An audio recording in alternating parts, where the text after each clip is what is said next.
don't share the concern for fundamentalist Islamists here. And the fact that they are working towards change in the country rather than integrating. They want Stockholm stand versus Stockholm. And that is something I, as a father of three living in Europe, I don't want for my children. And that being the case, it's very difficult to come and say we want to stop Islamic immigration. The minute you say that, okay, it's immediately. We had someone the other day telling us, telling Rubin, you are following those party, they are Nazis. They are Nazi ideology, which I've read your work, you're not Nazis, you are nationalists. Yes. Just like I am a Palestinian nationalist. The thing is, what you can do, now the people who already came here, were born here, and people throwing rocks at your police officers in Malmö, you cannot do much about them, but what you can do is people who already arrive in here, and those Muslims and Arab fundamentalists who want to bring their wives and fiancés here, you should apply the American standards, which is not telling no immigration. Okay, immigration is actually a good thing. This is what America tells you. This is what George W. was telling. He never said we're going to stop immigration from Muslim countries. But in America, if you commit, if you are a permanent resident and you want the American passport, if you commit minor offenses like traffic offenses, you will never get the passport. Here in this country, you've had terrorist preachers granted the Swedish citizenship. Why? Because the government says, oh, he fulfilled all the requirements. Okay, but he's preaching terrorism. Oh, but he never did terrorism. I can't stop him from having a Swedish, red, wonderful, shiny passport. You should execute punishment for immigrants on the basis of delay. For example, in the UK, certain offenses, if you do them, your citizenship is delayed for 10 years. While in the US, there are more of cowboys. If you commit a Class A misdemeanor, what's that in Swedish? Mindre brottslighet, mindre kvalificerad kriminell verksamhet. They immediately revoke your residency and they send you home. And if you are a political refugee like me, they can say, I'm from Syria, I'm a political refugee, you can't send me home, that's fine. We'll put you in jail for 9 months. That's how it goes. You should execute tougher sanctions on the people already here and a lengthy, more critical pathway to citizenship. This is something most Swedes would accept. But if you come and say no Islamic immigration, most people would like, they're crazy. And now I've said already enough, so I'm going to just say about two things where you can change. In short, just a quick history lesson. There was a country called the British Mandate for Palestine, which included both Israel and Jordan. According to international law, the Britons agreed to give the entire country to Jews as a Jewish homeland who were already there, already in Haifa, Jerusalem, everywhere, but oppressed. So they were a minority because we Muslims were pushing them out. Then the Jews agreed to do something very few of you hear about called the Faisal-Weizmann Agreement, which means they decided to give us 78% of the country, which is now Jordan. You know the history. One problem we have, we could have had a country all that time if it wasn't that for the kings of Jordan, Hussein and his father and this king and his father. Those people are telling us, according to the UNHCR, that we, 88% Palestinians, are refugees. So refugees who come to Sweden, after 5 years they become Swedes. We have been there for 70 years and it's our country and we're being told we're refugees. Jordanian official media tells us we should go practice jihad to liberate Palestine.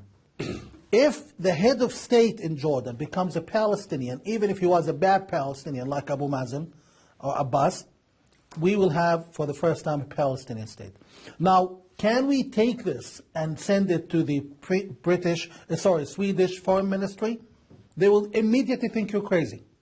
But what we can do is, why is the now the king is very weak. The media is not reporting, extremely weak. You see, you go to Amman, you see everything quiet. Just you go on the outskirts of Amman, especially the south, and we have daily gun battles, people attacking the palace, the royal palace in downtown, and nobody says that. Nobody talks about it. If you want, at one point, if someone goes, where's the evidence, I can send you tons of videos and evidence for that.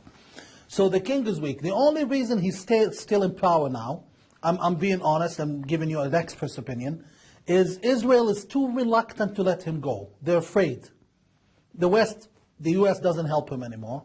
So, okay, the EU is very reluctant to give him any money. The only country that's holding him now like a baby, walking baby steps, is Israel. And even Israel, they have had enough. It's been 3 years of supporting the king every single day, and he's giving them hard time. His media's insulting them. He's sending people to cause trouble at the borders. There was a judge who was sent to actually cause trouble at the borders with Jordan, and he was shot. So it's a sad situation, but this is how it goes. So change in Jordan is happening. Could be 5 years, could be 3 months, could be tomorrow. So my question to the Swedish foreign minister, which she should be asking, why are you not talking at all to the Jordanian secular opposition? The Swedish ambassador in Jordan, who's now the Swedish ambassador in Cairo, Charlotte Asper, she's my friend. We talk about her granddaughter. We talk about her daughter going to Stockholm University. But she can never talk to me about politics. Because, that would offend Jordan, talking to the leader of the Palestinians about politics.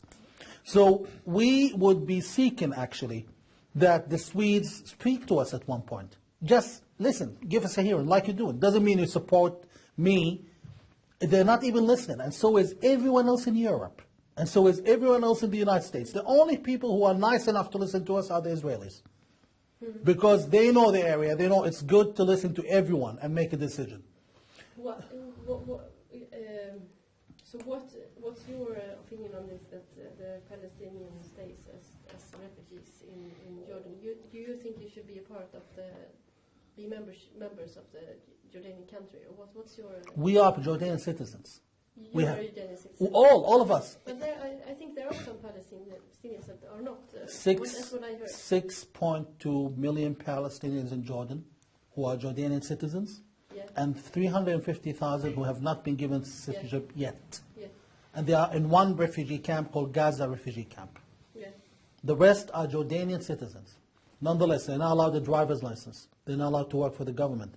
They're not allowed parliamentary seats. They're not allowed to join the army, not join the police, join the Air Force. They're not allowed to go to a state university. They have to go to a private university. And even when they open a business, they need to get licenses which other, like Bedouins, don't have to get. So this is unfair, this is apartheid, and this is something that Swedish money supports. Yes. You give money to Jordan. The money goes, in my opinion, directly to the king's Swiss account.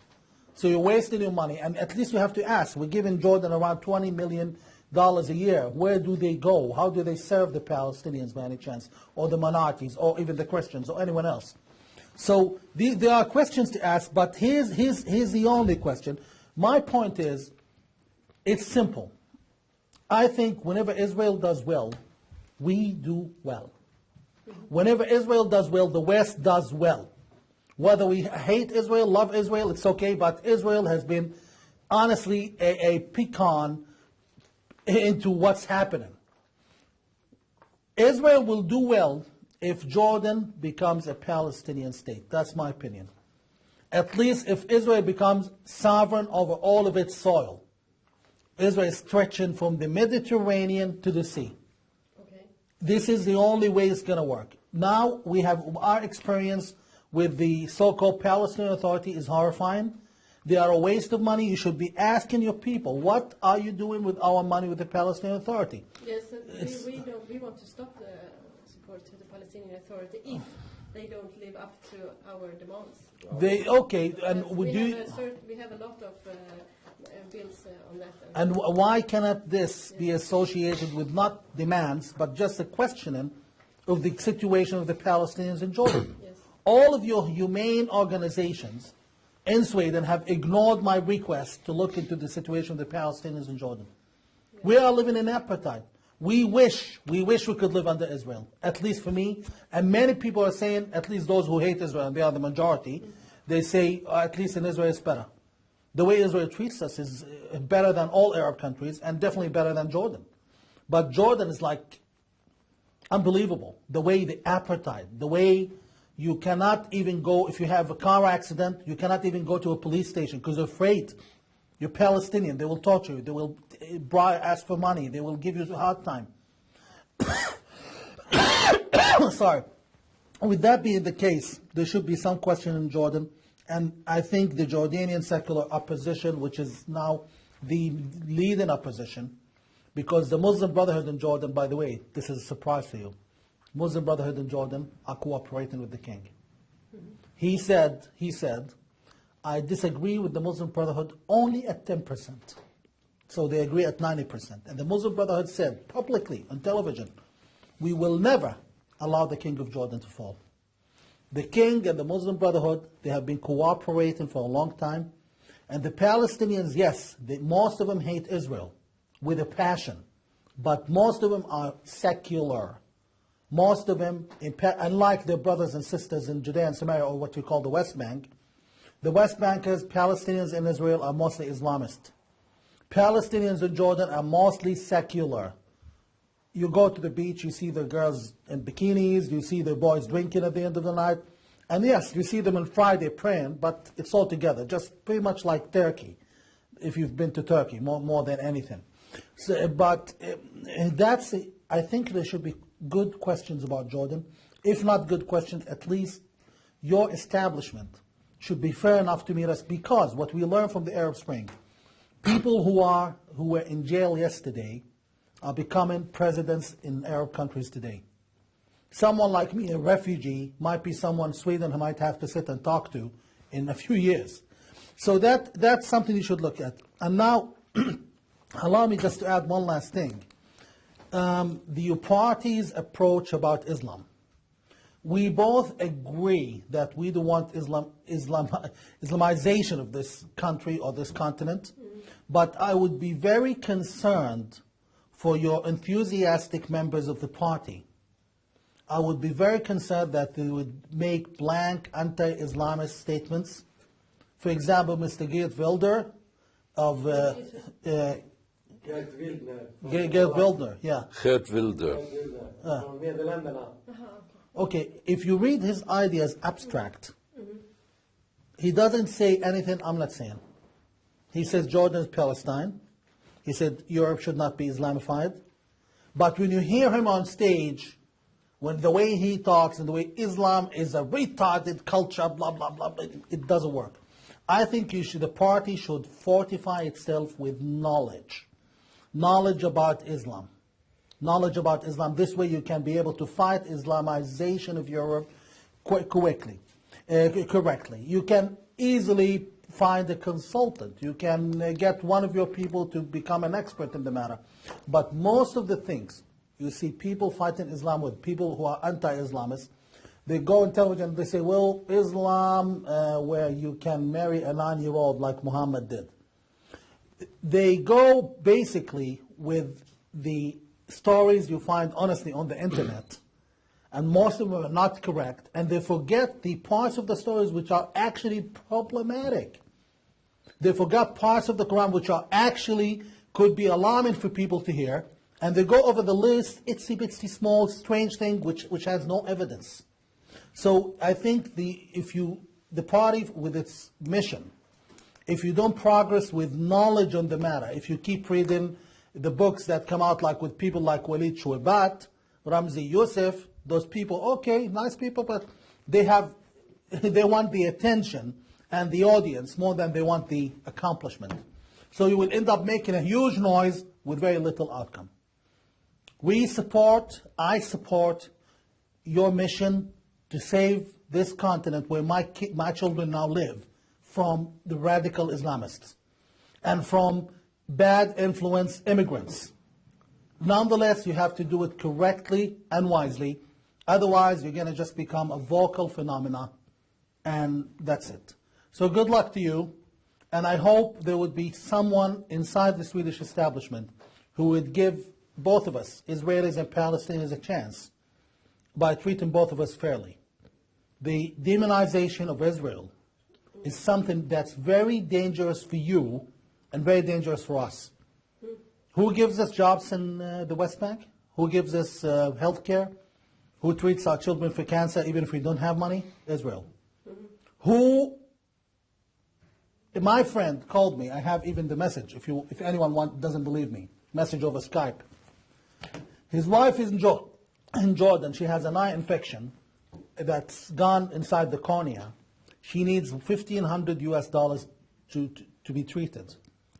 And she's going blind by the day, and the Jordanian government is refusing to treat her. If she was in Israel, she would have called a Knesset member, through an Arab Knesset member, through even a retired army general, and she would have been treated. This is shameful, that people are taking the time to beat the Israeli pinata and leaving the apartheid Islamist regime in Jordan and in Syria and in other Arab countries. Also, one last comment I want to make, and I don't care if this is in camera. This is going to cost me very much, by the way. Qatar. Qatar is a terrorist Islamist bully who has enough money to buy your country as a whole, the way they bought England and now they're buying the United States. You should be very careful about your relationship with Qatar. I'm not saying make Qatar an enemy. All I'm saying is you should basically ask Qatar, if you want us to be your friends, why are you supporting the Islamists all over the world? Why are you financing terrorism? If I am to finance terrorism, the Swedish intelligence would arrest me tomorrow. Qatar openly finances terrorism and goes and buys the most important spot in Stockholm. What is it? This should be encountered with a few questions. So I rest my case, and hopefully if Jordan ever becomes a free state and Jordan becomes a Palestinian state, which it should be and have been, I look forward to someday a good relationship with your country. Thank you.